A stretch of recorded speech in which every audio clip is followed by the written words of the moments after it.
আল্লাহ রাসূল বলছেন 3210 নম্বর হাদিস সহিহ বুখারীর মধ্যে আছে। আমি যে বললাম শয়তান ওহী করে, তো কিভাবে করে? আয়েশা রাদিয়াল্লাহু আনহা বলছেন ইন ক্বাল রাসূল সামিত রাসূলুল্লাহ সাল্লাল্লাহু আলাইহি ওয়াসাল্লাম ইয়াকুল ইন্নাল মালায়েকাতা তানজিলু ফিল আনান ওয়া হুয়া সাহাব। ফেরেশতারা নাজিল হয় মেঘের মধ্যে। কোথায়? মিটিং করে। তাজকুরুল আমতামা কুজিয়া ফিস সামা, যেটা সিদ্ধান্ত আছে ওইটা নিয়ে আলোচনা করে আগামীকাল কি হবে। ফাতাস্তারিকু শায়াতিন আস-সামা, শয়তান ওটা শুনে, চুরি করে শুনে। কি বলে শুনে? একজনের ঘাড়ির উপরে আর একজন ওঠে, বুঝছেন? একজনের ঘাড়ির উপরে আরেকজন উঠতে উঠতে আসমান পর্যন্ত চলে যায়, ওর শুনে। ফাতাসমুহ, অথবা শয়তান শুনে, শোনার পরে তুহিহি ইলাল কুহান, এই দুনিয়ায় মানুষের মধ্যে যারা শয়তান আছে, বুঝছেন তো কারা? মানুষের মধ্যে যে শয়তান আছে, ওই শয়তানের এজেন্ট যারা আছে ওদের কাছে কি করে? ওহী করে। তারপরে বলছেন যে ওয়ায়াখলুতুনা মাহা মিয়াতা কাসবাতিন মিন ইনদি আনফুসিহিম। আল্লাহ রাসূল বলছেন শুনে একটা, আর ওর সাথে আরো যোগ করে 100টা মিথ্যা কথা। কয়টা? 100টা মিথ্যা কথা। তাহলে কয়টা হলো সব মিলে? 101টা। শুনলো 101টার মধ্যে সত্য কোনটা? একটা। মিথ্যা কয়টা? 100টা। এই 101টা ওই যে মানুষের মধ্যে থেকে ইবলিসের যে দালাল আছে, দালাল বুঝেন তো? এজেন্ট, ডিলার বুঝেন তো? এই ডিলারের কাছে কি করে? পাচার করে। হ্যাঁ, সুন্দর হয়েছে, পাচার করে। তাহলে এই জাল হাদিস আর বেদাতের উদ্ভাবক কে? ইবলিস। আর প্রচারক কে? ইবলিস। প্রচারক বুঝেননি? ইবলিসের নিযুক্ত বেতনভুক্ত কর্মচারী দালাল যারা, তারা কি করে? প্রচার করে। এরা কারা তাও বুঝবেন না? শোনেন, এদের পরিচয় বলে দিই। 4142 নম্বর হাদিস মুসনাদ আহমদের মধ্যে এসেছে। আল্লাহ রাসূল বলছেন, একদিন ইবনে মাসউদ বলছেন আল্লাহ রাসূল একটা দাগ টানলেন। দাগ টানার বললে বলছেন হাদা সাবিলুল, এটা আল্লাহর রাস্তা। সুম্মা খাত্তা খুতুতান ইয়ামিনান শিমালি, অথবা ডানে এবং বামে অনেকগুলো দাগ টানলেন। টানার পরে বলছে ওয়াহাদিহি সুবুলুন আলা কুল্লি সাবিলিন শায়তান ইয়াদু ইলাইহি। এই শোনো, এইগুলো কিন্তু একটা রাস্তা। তো প্রত্যেক রাস্তায় ইবলিস শয়তান বসে আছে। কে? ইবলিস। ইয়াদু ইলাইহি, সে তার দিকে ডাকছে। এটা কোন শয়তান? এটা কোন শয়তান? মানুষ শয়তান। শুধু মানুষ শয়তান বললে হবে না, এর অনুবাদ হলো আলেম শয়তান। কি শয়তান? আলেম শয়তান। এতক্ষণ ঠিক বলছে, এটা বলার দরকার ছিল তারও 10 বছর আগে থেকে। আলেম শয়তান। সহিহ বুখারীর হাদিসটা খুলে নেবার 7084 নম্বর হাদিস সহিহ বুখারীর মধ্যে এসেছে। রাসূল সাল্লাল্লাহু আলাইহি সাল্লাম বলছেন দুআতুন আলা আবওয়াবি জাহান্নাম মান আযাবাহুম ইলাইহা ফাযাফুহু ফিহা। বহু দায়ী পেলে নেব দলিল, বহু আলেম জাহান্নামের দরজায় দাঁড়িয়ে থেকে বলবে এই দিকে আসো, এই দিকে আসো, আসলেই তোমাকে জান্নাত দেব। নিজেরা আছে কোন জায়গায়? তোদের ডাকে সাড়া দিলে জান্নাত দেবে না জাহান্নামে ফেলবে? আল্লাহ সাল্লাল্লাহু আলাইহি ওয়াসাল্লাম মান আযাবাহুম ইলাইহা ফাযাফুহু ফিহা, ওদের ডাকে সাড়া দিলে ওরা ওকে জাহান্নামের মধ্যে কি করবে? নিক্ষেপ করবে। নেন এবার। আল্লাহ রাসূল সাল্লাল্লাহু আলাইহি ওয়াসাল্লামকে জিজ্ঞেস করছেন, আল্লাহ রাসূল তাই নাকি? সে ভুমলানা সর্বনাশ, এদের পরিচয় বলেন না কারা? আল্লাহ রাসূল বলছেন হুম মিন জিলদাতিনা ওয়া ইয়াতাকাল্লামুনা বিআলসিনাতিনা, এরা তো আমাদের মতোই চামড়ার মানুষ, আমাদের মতোই কথা বলবে। সহিহ মুসলিমে আসছে 1847 নম্বর হাদিস। আল্লাহ রাসূল বলছেন যে কুলুবুহুম কুলুবুশ শায়াতিন ফি জুসমানে ইনস, তারা দেখতে মানুষের মতো কিন্তু মানে অন্তরটা কার?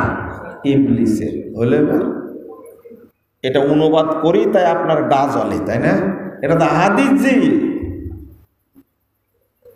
তাহলে এই যে যারা দায়ী ওয়াজ করে বেড়াচ্ছে, যদি কেউ বক্তব্য দেয় আর সেটা দলিল ভিত্তিক না হয়, তাকেই শয়তান বলেছেন।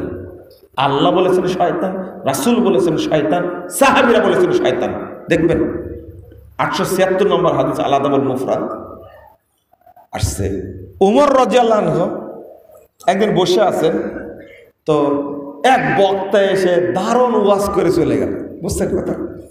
আনাস রাদিয়াল্লাহু আনহু বলেছেন, খাতাবা রাজুলুন ইনদা উমর ইবনে খাত্তাব ফাআকসারাল কালাম। বক্তব্য দিতে গিয়ে, ওয়াজ করতে গিয়ে বেশি অতিরঞ্জন করে ফেলল। উমর রাদিয়াল্লাহু আনহু বলছেন, কাসরাতুল কালাম ফিল খুতাব মিন শাকাশিকি শাইতান। বক্তব্যের মধ্যে অতিরিক্ত কথা বলা মানে শয়তানের বমি করা। হলো? এটা আমি বলছি না উমর রাদিয়াল্লাহু আনহু বলছেন? সনদ সহিহ যে, আপনি যাবেন কোথায়? আস্তাগফিরুল্লাহ, আস্তাগফিরুল্লাহ, নাউযুবিল্লাহ। যদি উমরের যুগ হতো এই যুগ, পরীক্ষা নেওয়া দেখতে 2-4টা বাদ দিয়ে, মানে একটাও মনে টিকতে হলো, সবাই ফাঁসি দিয়ে দিত যে তোরাই হলো ধর্মের দুশ্মন, সবচেয়ে বড় দুশ্মন তোরা। কেমনে হয় এগুলো? দলিলের বাহিরে কথা বলো মানে? কত ভাইরাস বক্তা। এক ভাইরাস বলছে যে সুমাইয়া রাদিয়াল্লাহু আনহা আবু জাহালের মুখে থুতু মেরেছিল। এ হারাম করে যে বিচার হতো উমর রাদিয়াল্লাহু যুগ থাকলে, এখনো হবে যদি ইসলামী যুগ হয়, ইসলামী রাষ্ট্র যদি থাকে।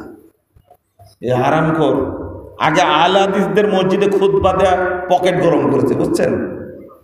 এখন ধরা খেয়ে গেছে, আগে লাঠি হাতে নিয়ে খুতবা দিয়েছে, ওই লাল রুমাল পরে খুতবা মারছে, আগে ভাইরাল হয়েছে। আর এখন সরাসরি মুশরিকদের সাথে যোগ দিয়েছে। কাদের সাথে? মুশরিক, আপনাদের সবচেয়ে প্রিয় বক্তা, তাই না? এই তরুণরা, সি ওর বক্তব্য শোনাচ্ছে, তুমি পায়খানার মধ্যে বসে থাকো তাও করো। ওই নাদানের আলোচনার নাম নেওয়ার দরকার নেই। আপনারা কি পেয়েছেন? ধর্মকে পাগল পেয়েছেন আপনি। আশ্চর্য এক অবস্থা আমাদের। নাউযুবিল্লাহ, আস্তাগফিরুল্লাহ, আস্তাগফিরুল্লাহ। সাবধান, অসম্ভব। একটা যে মিথ্যা কথা বলেছে, এবং সুফিয়ান সাউরি বলছেন, ইন্না হাযাল ইলমা দীনুন ফানজুরু আম্মান তাখুযুনা দীনাকুম। 26 নম্বর হাদিস সহিহ মুসলিমের ভূমিকার মধ্যে নিয়ে আসছেন। ইলমটা হলো দ্বীন, কার কাছ থেকে গ্রহণ করছো সেটা তোমরা যাচাই করো। ফানজুরু আম্মান তাখুযুনা দীনাকুম, তোমাদের দিন কার কাছ থেকে নিচ্ছ আগে জানো। পড়াশোনা কিচ্ছু করেনি, মূর্খের মূর্খ। মনে হচ্ছে কথা শুনে ও মূর্খ, ওর বাপ মূর্খ, ও 14 পুরুষ মূর্খ, 14 গোষ্ঠী মূর্খ। আমি সবাইকে গালি দিচ্ছি, আমার মনে হচ্ছে যে ও জীবনে কিছু শিক্ষাই অর্জন করেনি। আর আপনারা সে সমস্ত ভাইরাল অপবিত্র মানুষদের বক্তব্যটা শোনেন, আপনারা লজ্জা শরম হবে না আপনাদের? এইভাবে বললে কি লজ্জা শরম হবে? ইমাম শাফি বিখ্যাত তাবেঈ, 4-5 জন তাবেঈর মধ্যে একজন তাবেঈ ইমাম শাফি রাহিমাহুল্লাহ বলছেন, 1438 নম্বর হাদিস জামিউ বায়ানিল ইলম ওয়া ফাজলিহি, এই গ্রন্থের মধ্যে সনদ সহিহ। তিনি বলছেন, মা হাদাসুকা আন আসহাবিন নবী সাল্লাল্লাহু আলাইহি ওয়াসাল্লাম ফাখুয বিহি। যখন তোমার কাছে হাদিস বর্ণনা করবে রাসূলের সাহাবীদের থেকে, সেই হাদিস তোমরা গ্রহণ করো। ওয়াইদা ক্বালু ফীহি বিরাইহিম, যদি তারা তাদের মন মোতাবেক মিথ্যা কথা বলে বক্তব্য দেয়, ফাবুল আলাইহি, তার উপরে পেশাব করো। দেখছেন সাহাবীদের, তাবিঈদের কি কঠোর বক্তব্য, পেশাব করে দেয় বক্তব্যের পরে। যারা মিথ্যা কথা বলে বক্তব্য দেয়, এত কঠোর যদি হয় সেই যুগের কথা, আজকের যুগে আমাদের এটা আরো কঠোর হওয়া লাগবে না কি? আপনারা কি কঠোর হবেন? না, কঠোর হবেন না। বরং এই সমস্ত ভাইরাল বক্তাকে ডেকে নিয়ে এসে আপনারা খাওয়া দাওয়ায়া আবার মাসোয়ারা হিসাবে 1.5 লাখ টাকা দিয়ে বিদায় করে দেবেন। আপনাকেও বিদায় আল্লাহ করবে, অপেক্ষায় থাকেন। এই সমস্ত বক্তাকে বিদায় করা মানে শয়তান বিদায় করা, আর দাওয়াত দেওয়া মানে শয়তানকে দাওয়াত দেওয়া। এরা হলো শয়তানের এজেন্ট, পরিষ্কার শয়তানের এজেন্ট এরা। লা হাওলা ওয়ালা কুওয়াতা ইল্লা বিল্লাহ। আস্তাগফিরুল্লাহ, আস্তাগফিরুল্লাহ। আপনারা বুঝবেন না।